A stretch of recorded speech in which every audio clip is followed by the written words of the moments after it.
بسم اللہ الرحمن الرحیم۔ انواع البنائی، النحو الواضح جزء ثانی کا یہ تیسرا سبق ہے۔ پچھلے سبق کے اندر مورب و مبنی کے بارے میں پڑھا تھا کہ مورب اور مبنی کیا ہوتی ہے۔ تو دوستو ایک بات یاد رکھو، مورب کے آخر میں جو بھی چیز آتی ہے اس کو اعراب کہا جاتا ہے،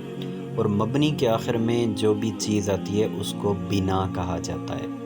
یعنی مبنی کی جو حرکت ہوگی، مبنی کی حرکت پر بنا کا اطلاق آتا ہے، اور مورب کی حرکت و حروف وغیرہ کو اعراب کہا جاتا ہے۔ تو آج کے سبق کے اندر ہم نے مبنی کی جو بنا ہے اس بنا کی انواع پڑھنی ہے۔ تو خلاصتاً اور شروع میں یہ آپ کو عرض کر دیتا ہوں، مسئلہ ہم نے یہ پڑھنا ہے کہ مبنی کی بنا کبھی سکون کے ساتھ آئے گی، کبھی فتح کے ساتھ آئے گی، کبھی ضمہ کے ساتھ آئے گی، اور کبھی کسرہ کے ساتھ آئے گی۔ تو آئیے اب ہم اپنا سبق شروع کرتے ہیں۔ سبق شروع کرنے سے پہلے تمام دوستوں سے عرض ہے کہ جو بھی ہمارے چینل پر نئے ہیں اور النحو الواضح جزء ثانی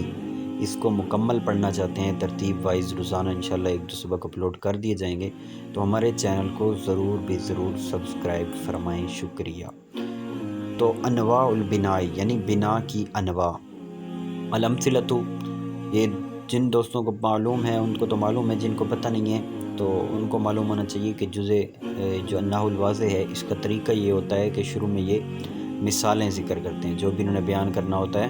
اس کے اوپر مثالیں ذکر کرتے ہیں۔ مثالیں ذکر کر کے ان مثالوں کی شرح اس انداز سے کرتے ہیں کہ جو انہوں نے آگے ایک قاعدہ بیان کرنا ہوتا ہے، کوئی تعریف بیان کرنی ہوتی ہے، اقسام بیان کرنی ہوتی ہیں، تو ان کو یہ مثالوں سے اخذ کرتے ہیں، مثالوں کو اخذ کرتے ہیں، مستنبط کرتے ہیں،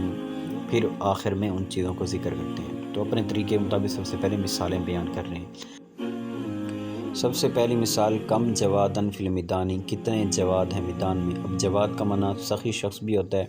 اور جواد کا معنی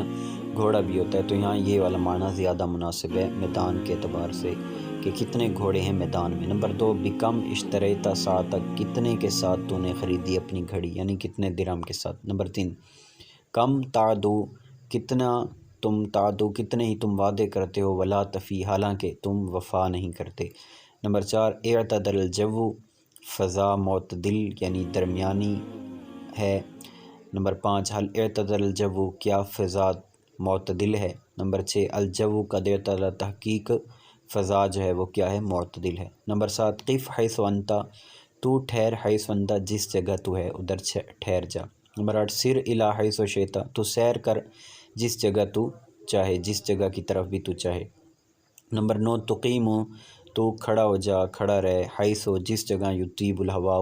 جس جگہ ہوا کیا ہے، اچھی ہے۔ اب ان مثالوں میں تقریباً یہ جو حیث آ رہا ہے، حیث کس میں ہوتی ہیں، حیث تعلیلیہ ہوتا ہے، حیث زمانیہ ہوتا ہے، حیث مکانیہ ہوتا ہے، اور حیث اطلاقیہ ہوتا ہے۔ تو یہاں پہ حیث مکانیہ استعمال ہو رہا ہے، یعنی جگہ کے معنی میں استعمال ہو رہا ہے۔ نمبر 10، کانا امسی، کہ تھی، امسی معنی کل، شدید الحری، شدید حر گرمی۔ 11، زرت الاحرام، احرام حرم کی جمع ہے، تو حرم کا معنی خاص قسم کا وہ جگہ بھی ہے جو فرعون نے اپنی قبر کے اوپر، قبر کے لیے بنوائی تھی، گنبد نما ایک اوپر جگہ بنائی تھی، اس خاص قسم کے مقام کو بھی حرم کہا جاتا ہے، اور اس کی جمع حرام یہ لائی گئی ہے، اور مطلقاً کسی ویرانے کو، کسی مقام کو بھی حرم کہا جاتا ہے۔ تو اس کا معنی ہم کریں گے زرت الاحرام امسی، کہ کل میں نے مقام احرام کی زیارت کی، زیارت سے مراد کل میں مقام احرام گیا۔ 12، ذهبت امسی الی القلعة، کہ کل میں قلعہ کی طرف گیا۔ اب یہ ان مثالوں پہ بحث کریں گے، اور ان سے جو بنا کی اقسام ہے وہ ماخوذ کریں گے، اور آخر میں ان کو بنا کی اقسام کو یہ ذکر کر دیں گے، جیسے کہ یہ لکھا ہوا ہے قواعد کی صورت میں اس کو ذکر کر دیں گے۔ تو بحث کہتے ہیں، علمنا، ہم جان چکے، کیا، کس سے جان چکے، مما، اصل میں تھا منما، کس سے، مما تقدمہ، اس سے جو گزرا، یعنی یہ مثالیں، اس سے ہم جان چکے کیا، ان مثالوں سے بھی پہلے جو پچھلا سبق تھا، ان المبنیہ، کہ مبنی ہوا، یہ کیا ہوتا ہے، پچھلے سبق کی بات کر رہے ہیں کہ اس میں ہم کیا جان چکے کہ مبنی ہوا وہ کیا ہوتا ہے، ما جو یلازم، ملازم ہوتا ہے، آخر اس کا، حالتاً واحدتاً ایک ہی حالت کو، فی جمی تراکیبی، جمی تراکیب میں، یہ حالت واحدہ سے مراد ایک ہی حرکت، ایک ہی بنا۔ تو کہتے ہیں ہم جان چکے جو پیچھے گزرا، یعنی پچھلے سبق میں میاں یہ جان چکے کہ مبنی کی تعریف جان چکے کہ مبنی کیا ہوتا ہے، ہوا ما مبنی وہ ہوتا ہے یلازم آخرہ کہ جس کا آخر ملازم ہوتا ہے ایک ہی حالت کو، ایک ہی حرکت کو، فی جمیع تراکیبی جمعی تراکیب میں، تو چاہے حالت رفعی ہو، حالت نصبی ہو، جری ہو، شروع میں ہو، درمیان میں ہو، مبنی آخر پہ ہو، جہاں پہ بھی ہو تو ایک ہی حالت کو اس کا آخر ملازم ہوتا ہے، یہ مبنی ہوتا ہے۔ وَنُرِيدُ ہنا اور ہم ارادہ کرنا چاہتے ہیں یہاں پہ ان نعرفہ کہ ہم پہچانیں الاحوال احوال کو، کون سے احوال کو، یعنی احوال سے مراد یہاں حرکات وغیرہ، سکون وغیرہ، مبنی کی بنا، تو ان احوال کو ہم پہچانیں التی جو لازم ہیں، تلازم جو لازم ہے، اواخر المبنیاتی مبنیات کے اواخر کو جو احوال لازم ہوتے ہیں ان کو ہم جانیں پہچانیں، یہاں سے یعنی اس سبق سے ہم یہ ارادہ کرنا چاہ رہے ہیں۔ فنقول تو پس ہم کہیں گے کہ الکلمات کہ کلمات کون سے، کم و اعتدلا و حیث و امسی، یہ والے جو کلمات ہیں فی الامثلۃ السابقۃ سابقہ امثلہ میں، کلھا مبنیۃ یہ سارے کے سارے مبنی ہیں، مبنی کیوں ہیں، لأنہ کیونکہ اواخرہ ان کے اواخر تلازم ملازم ہیں احوالا ایسے احوال کو، یہ موصوف ہے اور لا تغیر صفت بنے گا کیونکہ احوالا نکرہ، نکرہ کے بعد فعل آ جائے تو وہ صفت بنتا ہے، تو یہ ملازم ہے ایسے احوال کو، یہ والے کلمات لا تتغیروا کہ یہ کلمات متغیر نہیں ہوتے، مہما یہ اواخر ان کلمات کے متغیر نہیں ہوتے، مہما جب بھی تغیرت التراکیب تراکیب متغیر ہوں، یعنی نئے نئے جملے بناتے جاؤ اور انہی الفاظ کو یوز کرتے جاؤ، تو انہی الفاظ کے جو اواخر ہیں وہ ایسے احوالوں کو ملازم ہیں کہ یہ اواخر لا تتغیروا تبدیل نہیں ہوتے، یا احوال کی طرف ضمیر کو لوٹائیں تو معنی یہ بنے گا کہ یہ ایسے احوال کو ملازم ہیں کہ جو احوال متغیر نہیں ہوتے، احوال ایک ہی حالت میں، یعنی جس پہ سکون ہے نا، جیسے کم ہے تو سکون ہی رہے گا،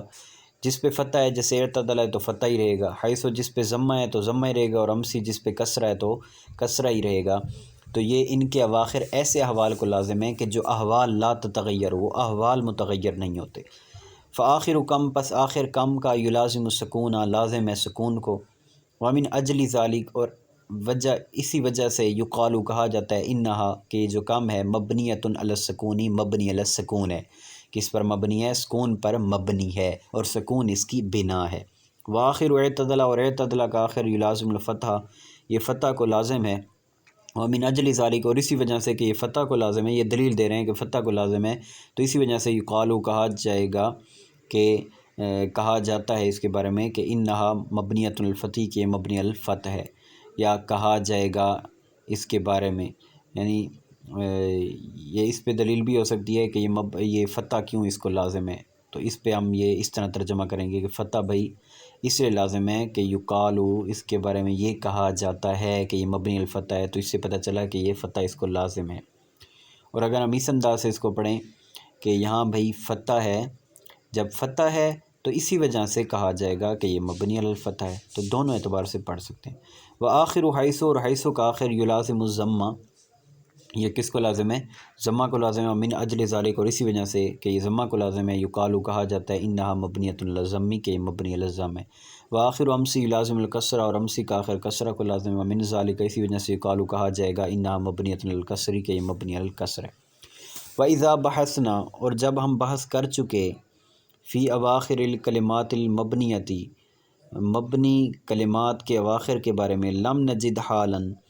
تو ہم نے نہیں پایا حالاً اخری کوئی دوسرا حال، غیر حاضی الحالات الاربعی ان حالات اربع کے علاوہ، یعنی ہم نے مبنی کلمات کے بارے میں بحث کی ہے تو ہمیں صرف اور صرف مبنی کے جو احوال ہیں اور بنا کی جو اقسام ہیں وہ یہی ملی ہیں بس، کہ مبنی کی جو بنا ہے یا تو ضمہ کے ساتھ آئے گی یا کسرہ کے ساتھ آئے گی یا فتح کے ساتھ آئے گی یا سکون کے ساتھ آئے گی، اس کے علاوہ ہم نے کوئی حالت نہیں پائی۔ ولیست ہناک قواعد خاصۃ قواعد یہ غیر منصب ہے تو اس لیے تنوین نہیں پڑھیں گے، اور یہاں پہ سے مراد یہ ہے کہ مبنی کی بنا کے بارے میں کوئی ایسے خاص قواعد نہیں ہیں تعرفو کہ پہچانا جائے بہا جن قواعد کے ساتھ، احوال کو اواخر الکلمات المبنیتی کلمات مبنیہ کے اواخر کے احوال کو پہچاننے کے لیے کوئی خاص قواعد بھی نہیں ہیں، یعنی کوئی ایسے قاعدے و اصول ہوں کہ ہمیں خود بخود پتہ چل رہا ہو کہ بھئی یہ والا مبنی اس مبنی علی السکون ہوگا، یہ والا مبنی علی الفتح ہوگا، مبنی علی الضم ہوگا، تو اس کا کوئی قاعدہ اصول نہیں ہے۔ وَإِنَّ الْمَدَارُ، ہاں پہچان کا جو مدار ہے نا، فی ذالک، اس میں پہچان کا مدار، یعنی ان کلمات مبنیہ میں پہچان کا جو مدار ہے کہ ہم کیسے پہچانیں گے، وہ کیا ہے؟ علی النقلی، وہ نقل پر ہے، من کتب اللغتی، لغت کی کتابوں سے، لغت کی ایسی کتابیں الموثوق بہا، جن کے ساتھ اعتماد کیا جاتا ہے، موثوق بہا کتب، معتمد کتب، اور معتبر جو لغت کی کتابیں ہیں ان سے نقل پر ان الفاظ کا مدار ہے،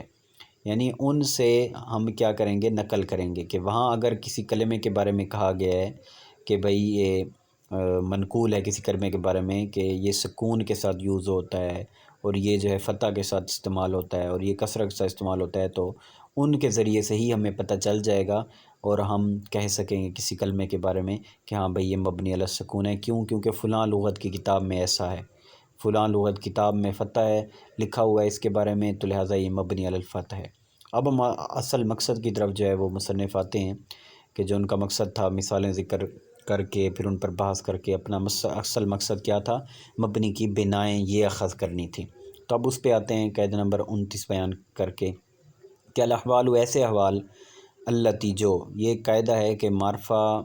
کے بعد اس میں موصول آ جائے تو یہ آپس میں موصوف صفت بنتے ہیں، تو الاحوال موصوف بنے گا، اور موصوف صفت کا ترجمہ جو کرتے ہیں اس کا ایک یہ بھی طریقہ ہوتا ہے کہ ایسا یا ایسی سے کریں، کہ الاحوال، ایسے احوال، التی، جو، تلازم، لازم ہے، اواخر، اواخر کو، الکلمات المبنیتی، کلمات مبنیہ کے اواخر کو، اربعن، وہ 4 احوال ہیں، وہی سکون، اور وہ یعنی احوال سکون ہیں، والفتح، اور فتح ہیں، والضم، اور ضمہ ہیں، والکسر، اور کسرہ ہیں، وتسمى انواع البنائی، اور ان کو بنا کے احوال کہا جاتا ہے کہ یہ بنا کے احوال ہیں۔ بنا کس کو کہتے ہیں؟ مبنی کے جو چیز آخر میں آتی ہے اس کو بنا کہتے ہیں، تو اس کی 4 قسمیں بنیں گی کہ وہ کبھی سکون کے ساتھ ہوگی، کبھی فتح کے ساتھ، کبھی ضم کے ساتھ، اور کبھی کسر کے ساتھ۔ اور یہ دوستو یاد رکھیں کہ مبنی کے لیے جو خاص اس کے آخری حالت کو بیان کرنے کے لیے جو لفظ یوز کیے جاتے ہیں وہ کیے جاتے ہیں فتح،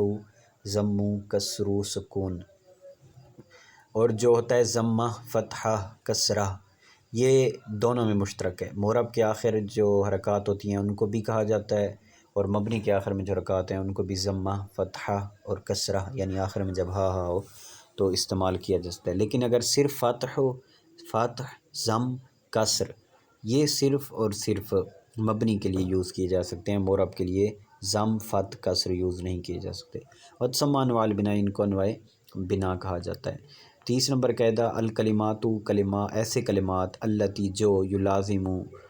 لازم ہے، اواخرہا، ایسے کلمات کے جو لازم ہے اواخرہ، ان کلمات کے اواخر کو، کیا؟ السکون، سکون، او الفتح، یا فتح، او ضم، یا ضم، او الکسر، یا کسر، یقال، کہا جاتا ہے ان کلمات کے بارے میں کہ انہا، یہ کلمات، مبنی ہیں علی السکون، یا علی الفتح، یا علی الضم، یا علی الکسر۔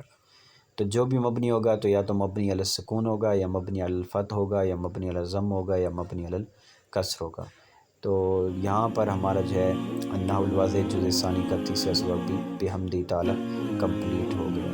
اللہ پاک میں مزید اسباق پڑھنے، سمجھنے، بیان کرنے کی توفیق عطا